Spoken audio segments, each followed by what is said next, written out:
We are back on Mondays. We were here with you Tuesday, Bark After Dark. I'm Jake Rowe. He's Jake Roos. And man, Bruce, I'm telling you, the lack of an intro, it's just we just come in here buck naked every time without intro music. It's weird. If somebody in our listening audience has a tie to Lionfish Music Group, please reach out to them about the licensing of Baby Likes to Rock It Like a Boogie Woogie Choo Choo Train. I know that Ro has inquired about this already. The Tractors, right? With the Tractors, a great song. And Rose inquired about this already. Maybe prohibitively expensive. We don't know. The hoops train. the hoops to jump through are a lot. I'm surprised they never had another hit, to be honest with you, by the way. They sent me, I inquired about the music, and they sent me a list of stuff to fill out that would rival it was like security clearance. I mean, it was like getting a security clearance. Yeah. I wouldn't know anything about that. You would. You've needed security clearances and U.S. Embassy back in your spy days, back in your CIA days. Right. Good time to bring this up, Jake. Disclaimer: DawgsHQ's Bark After Dark is a deeply unserious show. You will not hear a whole lot of sports talk on here. We'll get into it a little bit today. This is, by the way, pre-recorded. For those of you that are watching this on Monday night. SEC media days are upon us. We made our feelings known on the Georgia show as far as that goes. But if you're here looking for some serious Georgia talk, you're not going to get it. We're going to get on here. We're going to goof off tonight. We've got a lot to talk about. We're going to talk. We're going to break some rules, break more rules. We that's all we do on the show is we just break all the rules. We're trying to change the world one broken rule at a time. And we're going to do a little AMA. And of course, we're gonna Jakerbait off, and we're gonna have a good time. Oh, Lord. So what's been going on with you since Tuesdays? So 6 days. You get into any trouble? Have you gone into debt? How's it going? I have not gotten into any trouble. I am seeking to go into debt, however. My sister is selling her car, and I think I'm going to buy it. So that's why I have a collar on today, because I'm going to the bank after we get done recording this. Going to go see about I thought you might be going to fight a speeding ticket. I'm going to go see if I can get a little personal loan, just to kind of bridge the gap. Listen, I love my car. I have a 93 Toyota Hilux Surf, so it's like the Japanese version of the 4Runner. It's been a great car, but by virtue of being 30 years old, there's just stuff going wrong with it. Window motors are slowing down, et cetera, et cetera. Stuff I don't want to take the time to fix, right? So it's been a great car. I'm looking to sell it, though, but I need something kind of in the in-between. I think this is going to be a good little setup for me. So I'm seeking to go into debt. It's kind of weird. I've never gotten a loan from a bank. The last loan that I received was like one of those online things, and got a pretty good rate on that. But at any rate, I don't know. I feel like you've probably gotten a loan from a bank. Yeah, I've got loans from all sorts of places. Shady characters, it's included. Yeah. I'm one of those people. I just rack up loan after loan after loan. Then I declare bankruptcy. I wait for it to clear, and then I do it again. No, I've never done that before. No, I did used to work for a guy who used to brag about how he would say, yeah, man, I got all sorts of cool stuff at my house. I've declared bankruptcy twice. And I'd be like, how did you make that happen? He goes, well, back in about 1994, I had a big credit card with a $20,000 limit. I maxed it out and declared bankruptcy. And I was like, under my breath, I was like, yeah, you're a piece. And then he said, yeah, about 10 years later, I did it again. And I was like, well, okay. That's one way to live, man. I don't know. So I'm curious. Do you have any advice for me when I go into the bank here? No, none. No, if you can get them, I mean, I know it's probably a big step for you. You might want to take a picture of the microwave and put it up for collateral. Somebody said on the Georgia show comments last night that I needed to just one day just go throw a pizza in the middle of the show.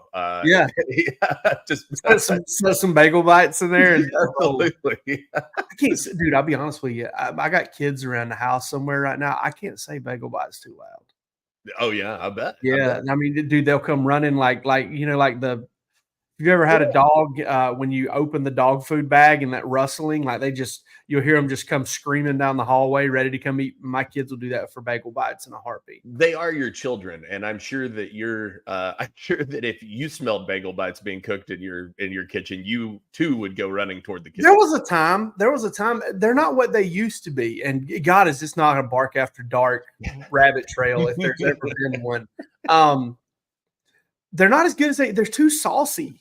Like there's just too much tomato sauce on them now, and they get a little weird. I mean, I'll eat them, but I'm weird about pizza just in general. Like if it's not like Antico, like, or even as good as like a mellow mushroom or an amici or something like that, if it's not really good pizza, I prefer to let it cool down to room temperature before I eat it anyway. And so sometimes when I make one, and on the rare occasion where there's one or two bagel bites left over, I'll walk by and just, Noah Sims one, just throw one in like it's an aspirin and eat it. But otherwise, they're not what they used to be, man. Have you? I feel like that makes me think that you should make some. Like you should try to recreate the bagel bite at home, perhaps. Use some of those little mini bagels and do your own, man. Well, you're going to get me fired now because I'm going to get obsessed with it, and that's what I'm going to do. my new obsession is biscuit making. Yeah, you sent me that recipe. I haven't tried it yet. Are you still leaning on that one? Oh yeah, I made some more this weekend. I made some more on Sunday. My sister-in-law, and we celebrated my wife's birthday on Saturday, and so my sister-in-law and her husband, my brother-in-law, they stayed here, and I got and made some biscuits for them. We had some leftover steak from the night before. I had a picanha. I shaved off some picanha from the night before and had a picanha egg and cheese biscuit for breakfast. I bet that was pretty special.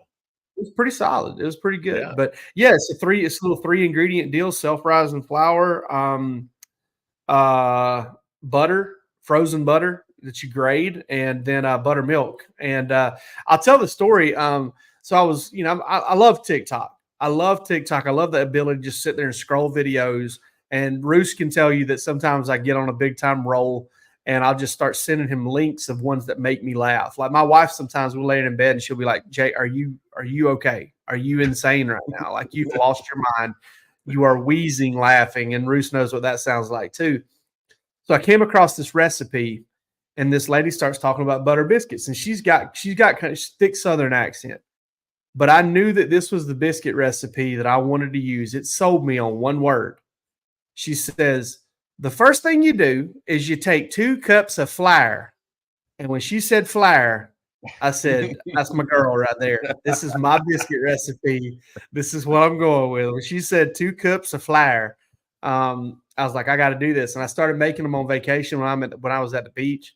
And man, I'm full blown into it. I love making these things. And I would put them up against, honestly, I think Mama's Boy in Athens probably has the best biscuit of anything that you go in and get. I'd put it up against theirs. I can't make it to the level that they make it, but as far as like as many of them, but if you want to put my 6 biscuits up against Mama's Boy's best 6 biscuits, I can hang in there. I swear to God. The gauntlet has been thrown down. If someone get us in touch with Mama's Boy, we're going to have a cook-off on Bark After Dark.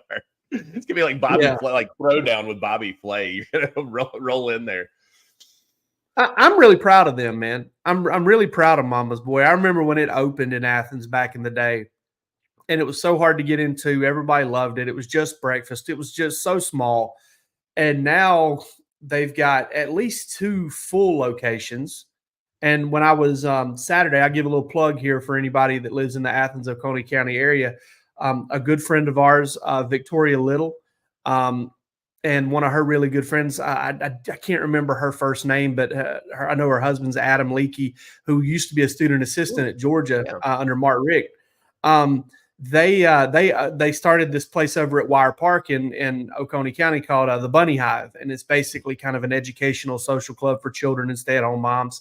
It's a cool little deal, and we went to their grand opening, and I found out there that there's like a little pop-up kind of miniature Mama's Boy at Wire Park. It's unbelievable how I've seen so many good businesses, so many with good products come and go in Athens over 21 years here. it's really cool to see one that has grown outrageously since I've been here.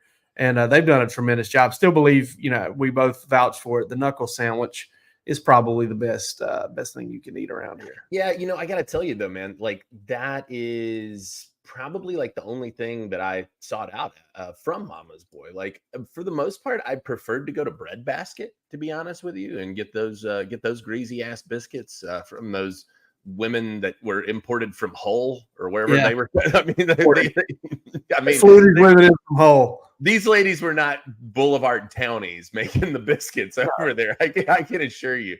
They might say flyer. Yeah, no, exactly. And the thing I loved about Bread Basket was it made me feel like home, man. It was like they pulled something up out of Blue Ridge and plopped it in the middle of Athens, and it was like the same ladies that were cooking biscuits at the local joints up here, man. And so I always kind of dug on it for that reason. Mama's Boy's fine, but I never felt the need, like the waiting and the trying to get in, and it was like it was I don't know, man. I just never developed the affinity for it, and I'm also just not a huge breakfast guy, that. Yeah, absolutely. Yeah, you're not a big. I mean, I personally could live off eggs for the rest of my life. I've never seen Jake Roos eat an egg. Like I've never. Yeah, I don't really like them. I do like pickled eggs. I do too. I absolutely. I do enjoy a pickled egg, but like a fried egg or a scrambled egg, nah, miss me with it. I'm not. I'm once in a while, maybe some cheese scrambled eggs or something like that. But for the most part, I'd rather sub in some extra toast or get some extra sausage or something. Scrambled eggs, fried eggs, over easy eggs, over medium, poached. I'm sounding like Bubba from Forrest Gump right now. Poached is a good egg. Now, poached is a good egg. I do like it. I do like an eggs Benny. Right? Yeah. An eggs Benedict is an elite dish. The Hollandaise is tremendous, but for the most part, like I'm just not going to order a fried egg on a side for breakfast. That's just not my style. Yeah, and I had we had some leftover salmon this weekend, and I had the whole idea that, hey, listen, I'm gonna make some eggs Benedict with some salmon. It's like salmon with the biscuit and the salmon. Poached egg hollandaise, and then I started looking into hollandaise. I'm like, I'm not gonna do this. I don't have time. Sure. I don't have. I can't carve out my whole weekend to make a hollandaise. Sure. But yeah, I mean, it doesn't overcooked egg. The kind of egg that Gordon Ramsay would throw at you. I'll eat it. I don't care. For some reason, I've just always been an egg sandwich, scrambled, fried, doesn't matter. Have you ever done ketchup on your eggs? When I was young. I was young, and I'll be the first to admit, and I'm not ashamed to admit this. And like, if I'm eating a ribeye or a good New York strip or something like that, I'm no steak sauce. Let's eat it. Or if there's a house-made steak sauce that I'm eating at a real nice steak restaurant, I'll try it out just for that. But if I'm eating like a cheap sirloin or a piece of steak, I'm not a big fillet guy. Like I'd prefer to if I've got some filet left over, I'll dice it up and put it in a taco before I eat it as a steak. It just doesn't have a whole lot of flavor to me. But if I'm eating like a cheap piece of sirloin or something like that, I eat it with ketchup. It takes me back to the Western sizzling days when I was a kid and I got it on that little Charger plate. My parents bought me that cheap, tough cut of steak that I thought was so good. Yeah. And I dipped it in the ketchup, so it just takes me back to my childhood. And I like ketchup, but not on eggs. A little hot sauce, maybe. Sometimes some salsa. If I got an omelet, some salsa and some sour cream. Salsa's pretty good with some eggs. Yeah, I can get down with that. Yeah. But I could live off those things. But yeah, I mean, you bring up the bread basket. Another big appeal to the bread basket over Mama's Boy is the fact I could go in there and just get them to heap a handful of bacon onto a piece of light bread, put a little mayo on it, and eat that. And I can get it for $2.50 as opposed to going to Mama's Boy and dropping $15. Exactly. No, that's exactly it. Like that was my primary go-to breakfast. I would get basically a bacon and tomato sandwich on untoasted white bread, smothered mayonnaise. Oh God, it's tomato season here as well, and that is always huge news. I need to get to the farmers market on Saturday morning this week. I need to make sure I get to the farmers market. They've always got. I didn't grow my own tomatoes this year, and they got those Cherokee purples up there. Oh yeah, they're just fantastic. And I always run into somebody I know at the farmers market, which is also pretty nice.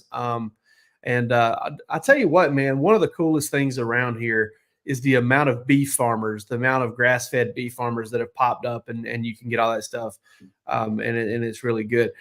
All right, so let's break a rule here. We broke one rule with Bark After Dark, which was we've interviewed our competitors, okay, and Roos has been told, right. That was one of the big pillars of our mission statement was to interview the people that are competing against us, and we wanted to tell their stories and show, dude, we love these guys and they're our friends, and this is not. We didn't want to be WWE. We didn't want to fight in public and then then be friends behind the scenes. We don't fight in public, period. And then we also are friends behind the scenes. We've actually gotten advice you have from somebody that you really know well and admire has told you shouldn't do that. I have also heard the same thing. You should not, do that. But who cares? It doesn't matter. We're here for entertainment, to have fun, and to indulge ourselves.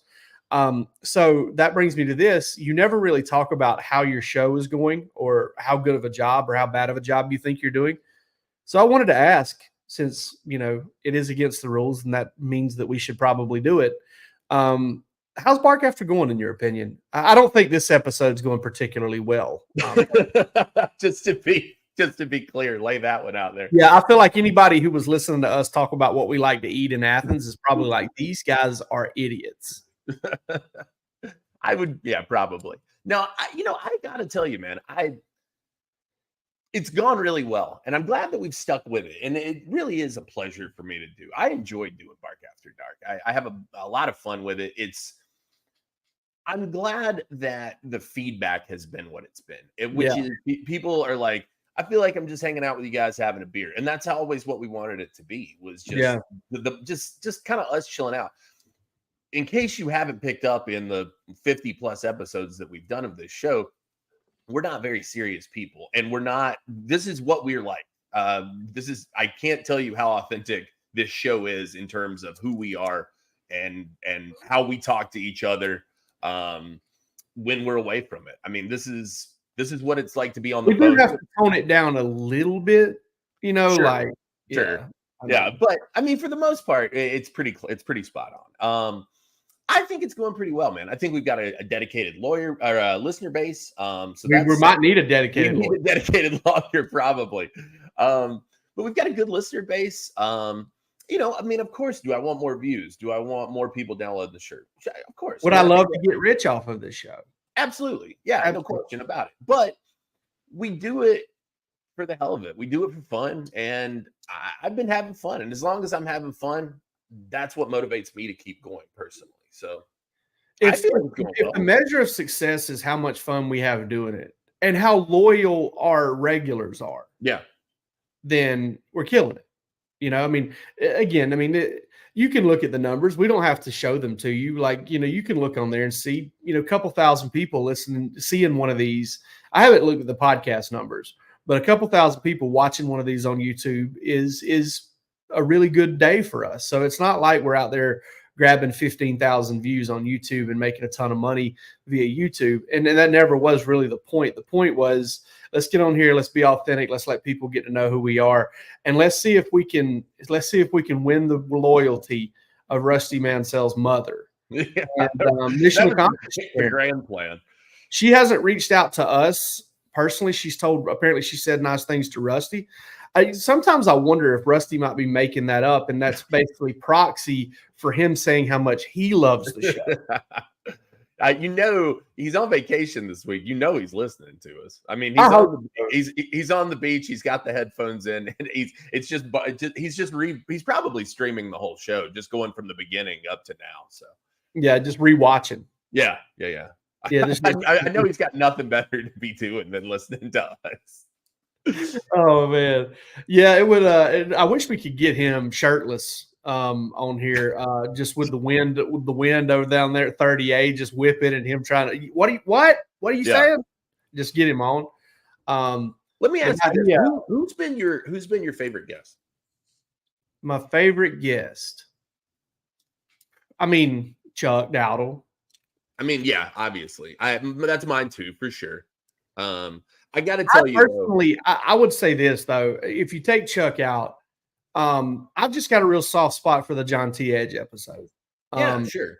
I wanted that one really badly because I think, I don't know, man. I think the world of his work, and I feel like it is a buttoned up, the right way to do it, couth version of just my dream. Like, I mean, I can't be what he is. Like, I can't be as sophisticated and as good of a wordsmith and as good of a storyteller as John T. Edge is, but I would love to give that a try and be able to do what he does. Like, if John, honestly, like, we want to know what would like make my career, my life. If John was like, "Hey, Jake, listen, I like what you guys do, and it's not really a bark after dark thing, but I would love to like come and do an episode of SEC South, and you guys kind of, let's just mill around Athens and enjoy Athens and be a part of that."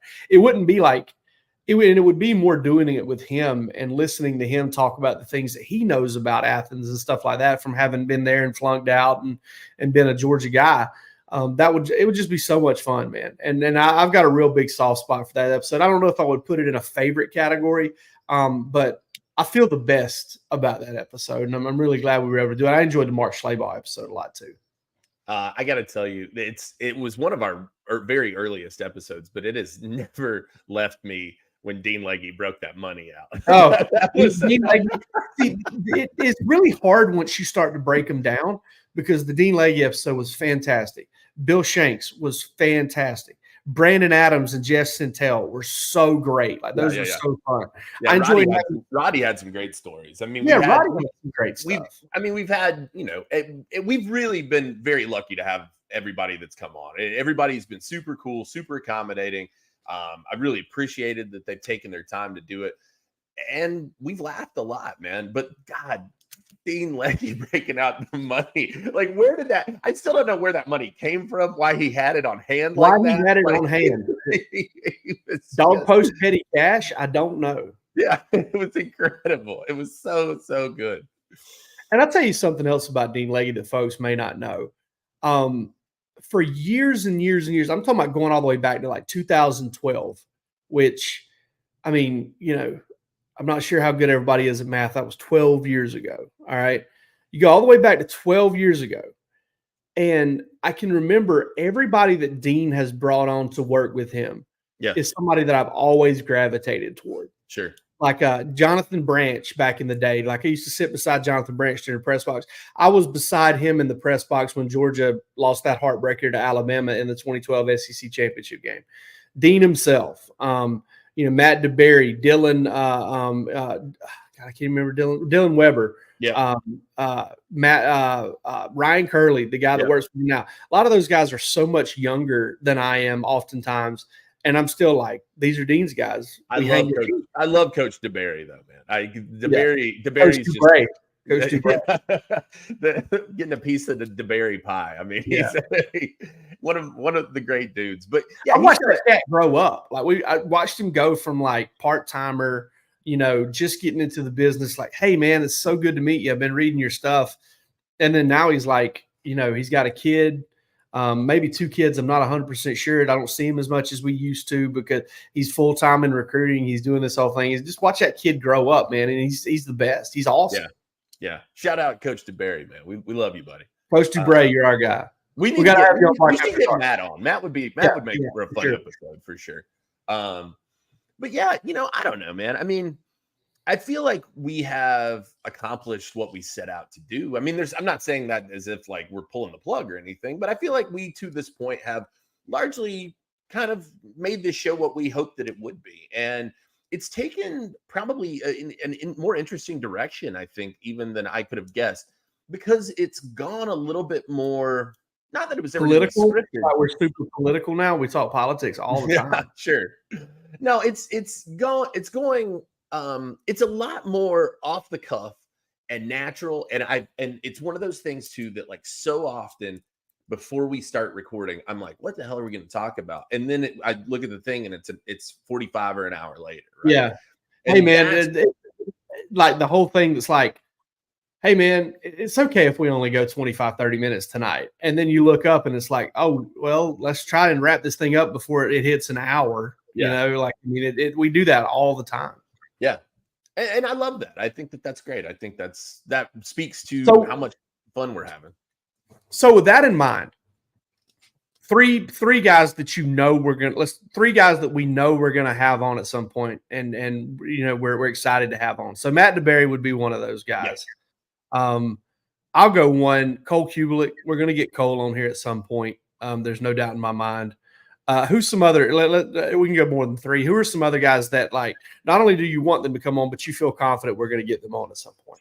I do feel confident that at some point we are going to get Claude Felton. I have felt that for some time. I don't know when. But I feel like I'm going to need some zip ties and duct tape to make that happen. Maybe a police elusive cat. From his wife. He's an elusive cat. No, I think I do. I don't know why, but I have a feeling we're going to get Claude. And I think the Claude episode is going to be a good one, especially if he's, I don't know what post-retirement Claude is, you know, like I've only ever known him to be the utmost professional. So is he like super unbuttoned now? I don't know. Is he going to be like drinking a Mai Tai while he's on? You know, upon retirement, the person I think I would pick this guy over Claude. Post-retirement, in the Georgia Sports Info vein. I think I would like to have Mike Mobley on. Mobley would be great. Yeah. Yeah. Jigs. Jigs Mobley. Yeah. Yeah. If those of you who don't know, Mike Mobley is Georgia Sports Info guy. He's always worked with football, but he's Georgia Sports Info guy for men's basketball and a couple of other things. But he is fantastic. Good people, man. Great son, Kevin Mobley. Yeah. Love that dude. K-Mob. Steady Mobbin, we used to call him back in the Clark Central days. And then also, too, his sister, Mike Mobley's sister, was my mentor teacher when I was going through my. Did not know that. Cheryl Sauls at Winder Barrow High School. Wonderful, wonderful woman. Just was tremendous to me and somebody that I still stay in touch with. She meant a lot to me. All right, let's get into this AMA for Bark After Dark. We got some questions from the folks over at DawgsHQ. And did we get any questions via Twitter? We did. We got a great one from Twitter. We could go there first, or we can start with the board. Let's go there first. Let's go to Twitter first. All right. So a great question, like I said, from my guy, Alvin Todd, one of my favorite people. So Alvin and I'll give you a little bit of background on this.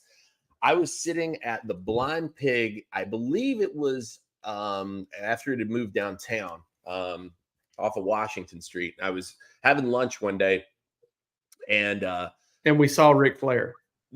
We did see Ric Flair there, but this was a different time. I was eating by myself this day, and I ordered, I think, and this guy kind of leans over to me, and he's like, "Hey, are you Jake Roos?" And I was like, "Yeah." And he's like, "Man, I listened to you on the radio."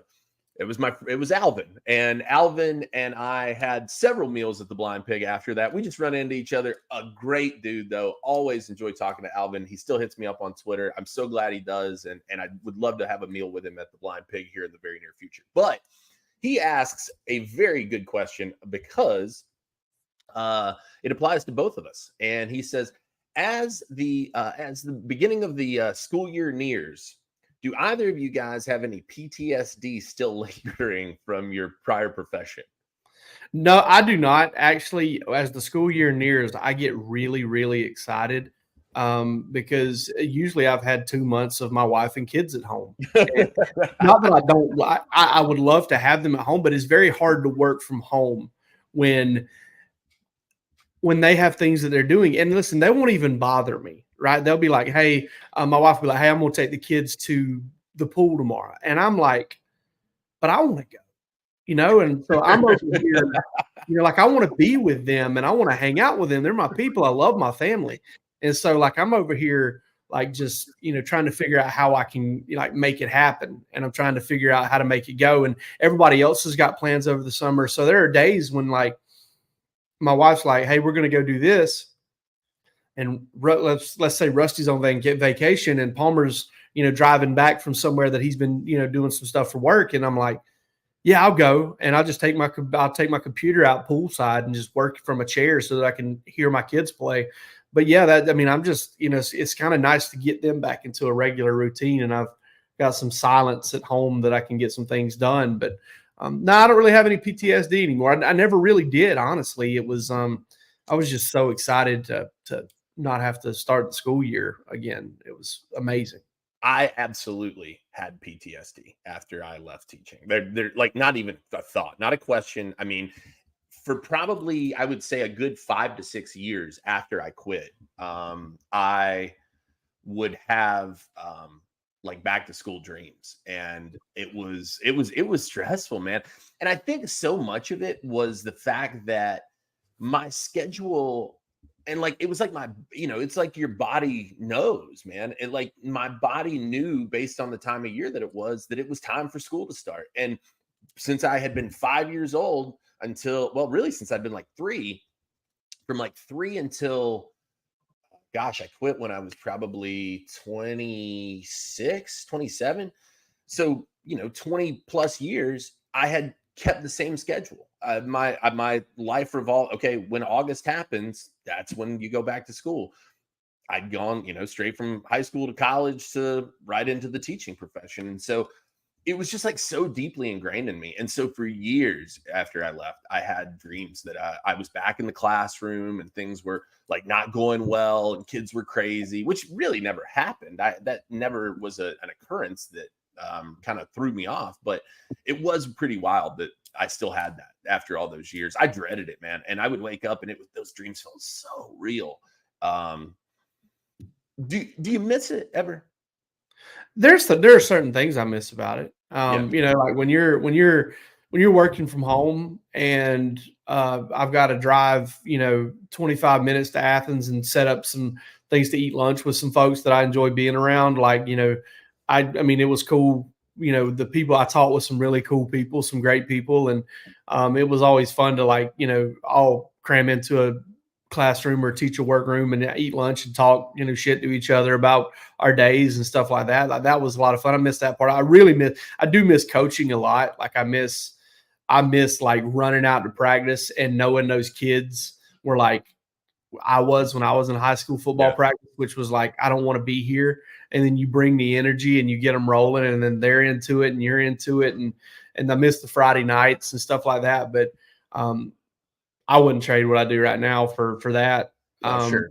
But the only thing there's only a few things I'd rather do. One of them is not work at all. So yeah, me too, buddy. let's have the money. No, I miss that too. To me, that was the biggest thing. That was honestly the hardest thing, was not working around people anymore. I miss the camaraderie of it, like there, and we did all kinds of goofy stuff, man. We had a NASCAR pool. We all played fantasy football together. You were in the league with us. Professional development, baby. The professional development league. We did a masters pool one year. I mean, if there was gambling to be done, we did it. We were quick to throw some money down in the halls for sure. But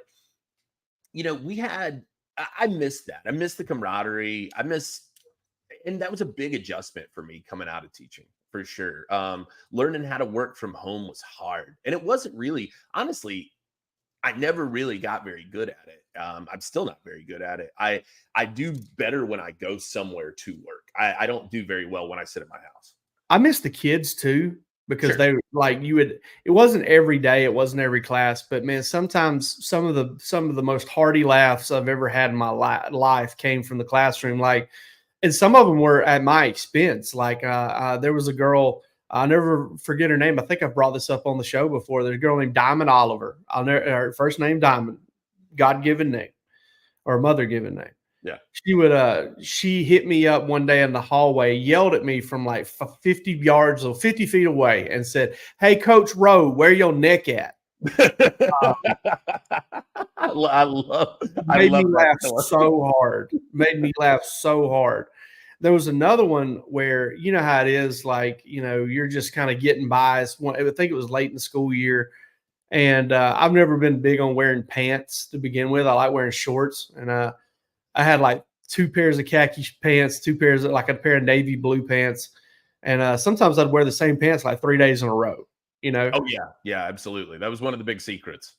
And apparently one day I was walking up and down the aisle and a student touched my pants with a Sharpie, right? And I didn't know it.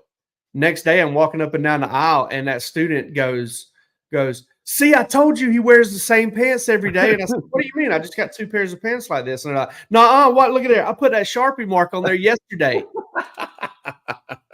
Red-handed, dude. Yeah. Red-handed.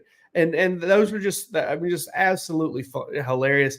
I had a student one year that was that had an IEP. He was dyslexic, and we had this poster on the room. And one of the sponsors it was like a football schedule or something. One of the sponsors was Subway. And I don't know why this hit me so funny, but he walks up and he goes, hey, listen, y'all call 706 540, yada, yada, yada, whatever the other 4 numbers was.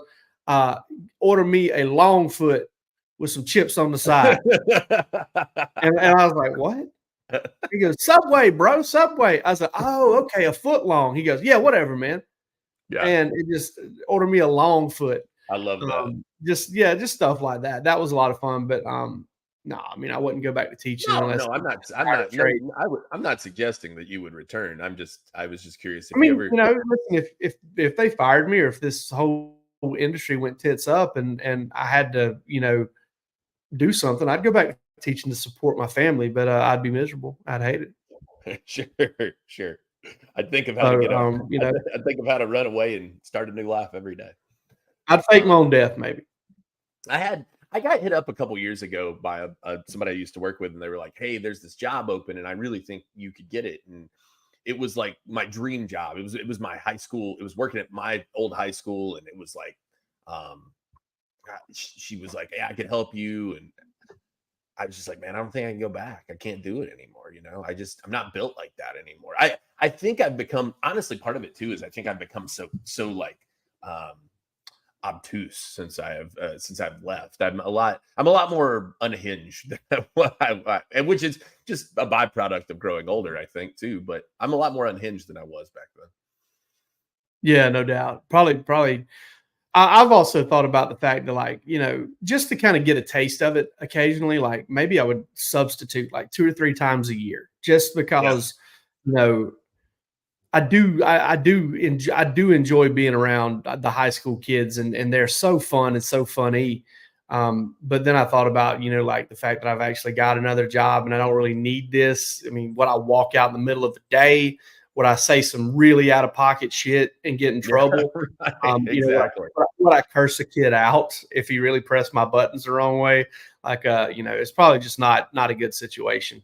Our man, Jim Leahy, love that name, by the way.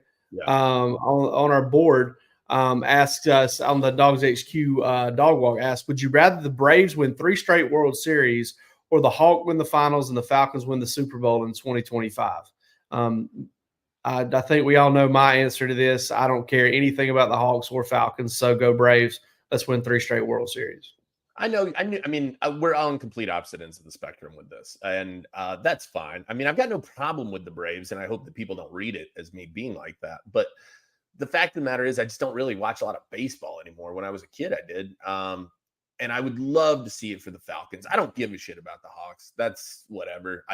I really don't know many people who do, to be honest with you. I think the Hawks are just so middling. Not that the Falcons aren't, but the Falcons have at least been kind of exciting for sometimes. You just never had any hopes for the Hawks. So I would definitely trade a Braves World Series for a Falcons Super Bowl. It's not a thought in my mind. I would love to see the Falcons do it. It broke my heart that they didn't do it when they had the opportunity. It's probably one of the worst sports moments of my entire life, if not the worst, I think. So it really changed, and it really changed how I watched it after that. It broke my heart that badly that I just couldn't get as excited as I used to after that Super Bowl loss. All right. In classic Bark After Dark fashion, time has gotten away from us. We are 40 minutes in, and we've still got to take off. So we got one more question. Best and worst moment of your career. I would say best moment of my career is the media workroom the media hospitality room after the second national championship. I've said this before, that game started locally at a very reasonable time. I think like 6 p.m. local, 11 o'clock. We're in the media hospitality room after the national championship, celebrating the season. It was the high point of my career. It's so fun just hanging out with all those folks and it being, you know, I'm not worried about a flight the next day or anything like that. So that was awesome. Worst moment, I would probably have to go traveling all the way to Valdosta to cover Valdosta Lowndes game, thinking I could get an interview with Josh Harvey Clemens. Standing on the sideline, Lowndes is winning that game. Everything's good. Valdosta scores like 14 or 17 points in like a minute 40, wins the game, and Josh Harvey Clemens doesn't give me an interview. That sucked real bad. That was terrible. That's tough. That's always mine would definitely have to be something like that. There's those moments like when you go to a game and the kid you're there to see just their team gets their eyes beat in and you're just like, oh, God, I hate to do this. Or, you know, I mean, like there's times I've skipped it. Yeah, those are tough. That's really a bad deal when that happens. I would say best moment. God, I don't know. The Justin Fields thing was really fun. I mean, obviously, the Justin Fields thing was super fun. Going and standing in the woods of that subdivision. I can't believe I didn't get the police called on me. I mean, I just drove into a neighborhood, got out of my car, and just wandered into the woods toward the high school. I mean, if I should have probably people should have probably taken a lot larger notice. And in retrospect, I probably shouldn't have done it, but I did it, and that was fun. And I got a fun little video out of it. You know, that was a pain in the ass, though, because we were supposed to, you know, they told us, oh, yeah, come to the school, no problem. And so everybody showed up and then they were like, no, you can't be here when he does it. And the helicopter. So then, yeah, right. And so then Fox 5 had the helicopter out and everybody was scrambling. And I just, like I said, I just walked into I don't know what possessed me to do that. I guess I didn't have anything better to do. So I figured I should find something to do with the time. That was a highlight. Yeah, that is a cool story for sure. All right. We're not sure how much time we have, so we better hurry. Anybody could be home at any moment. Let's check out. That was one of the better ones. So in light of recent events, I wanted to ask you, I had to ask you, in any way, in any form, have you ever been shot by anything? Yeah. Yes. I've been shot with a paintball gun. Okay. Which hurt like a bastard. For sure. Other than that, I don't think so. I'm not a big gun guy. I don't do the airsoft stuff. I haven't played paintball a lot. I've played like twice, I think, in my life. I've actually never played it. I've never been shot by. I've shot a paintball gun before, but I've never actually played paintball or been shot by one. No, I've never been shot by one. It sucks. I mean, it hurts a lot. Yeah, I bet it does. Yeah, it's a real bitch, and it's a real stinging pain. It's like it sticks with you. You know, you get hit, you're just like you're just wincing for like a few minutes. So yeah, that sucks. I think that's it though. Have you? Yeah, we used to play BB gun war. Okay.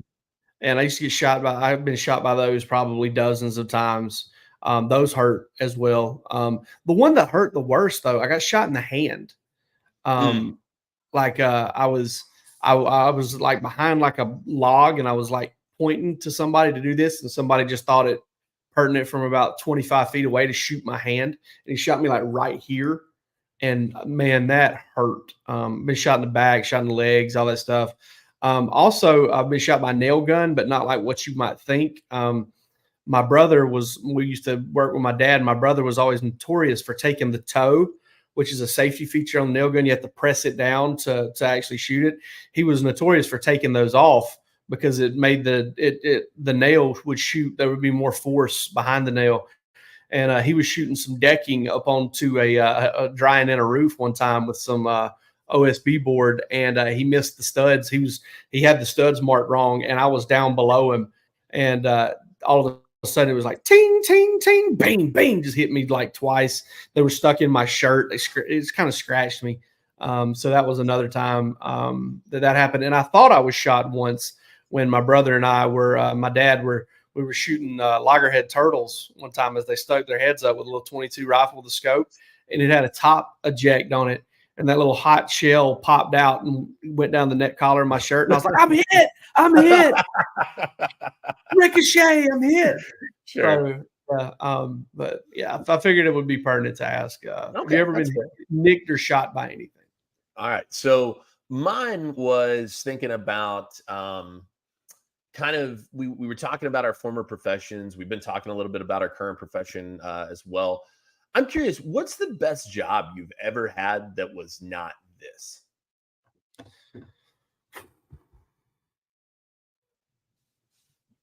I don't know, man. I've never really had a good job. Like, come on, there had to be something. Like, you didn't have somewhere you worked with some cool people, or like the vibes were You chill. know, when I worked at the hospital, I worked at Athens Regional Medical Center in patient business.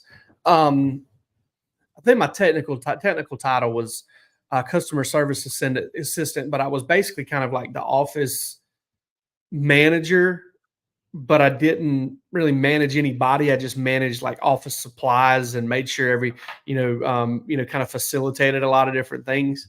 Handled like return mail and stuff like that. That was a cool job because I worked with a bunch of older ladies, and they were always bringing in like food, and they were always like taking care of me, like because I was just I was a fish out of water. I mean, I was stuck out like a sore thumb. I was just like 20. Let's see, what year was this? This would have been like 06, 07. And I was still in school at the time, and I was working full time there. But so I worked there for about 18 months, and so I would have been 23, 24 years old, and they liked me. Like they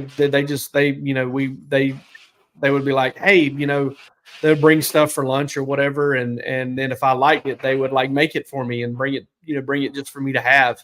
And it was that was just a cool environment. It was like being around a lot of moms and grandmas who were just real nurturing and really cool people, and some characters, dude, some absolute characters.